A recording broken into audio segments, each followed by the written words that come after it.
ஒரு நாள் கிருஷ்ணரும் கர்ணனும் உணவருந்திக் கொண்டிருந்த போது ஏழை ஒருவர் வந்து கர்ணனிடம், ஐயா, நான் வறுமையில் வாடுகிறேன், எனக்கு ஏதாவது உதவி செய்யுங்கள் என்றார்.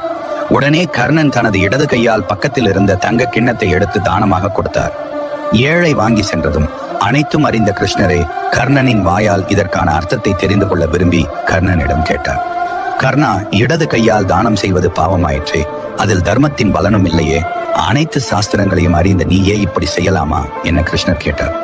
அதற்கு கர்ணன் கூறினார், கிருஷ்ணா, ஏழையின் துன்பத்தை கேட்டதும் மனம் இறங்கி அவருக்கு தங்க கிண்ணம் கொடுக்கும் எண்ணம் ஏற்பட்டது. அதுவே நான் சாப்பிட்டு கை கழுவிய பிறகு வந்து தரலாம் என்றால் அதற்குள் இந்த பொல்லாத மனம் மாற வாய்ப்பு இருக்கின்றது.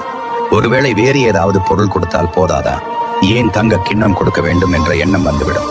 எனவே நல்லதை செய்யும் பொழுது அந்த நொடியில் செய்வது நல்லது. அதனால் நமக்கு ஏற்படும் நன்மை தீமையை விட பிறருக்கு ஏற்படும் நன்மையை சிறந்தது என்றார். இதேபோல் உங்களுடைய வாழ்விலும் நல்லதை செய்யும் பொழுது அந்த கணமே செய்து முடியுங்கள். காலதாமதம் ஏற்பட்டால் அதை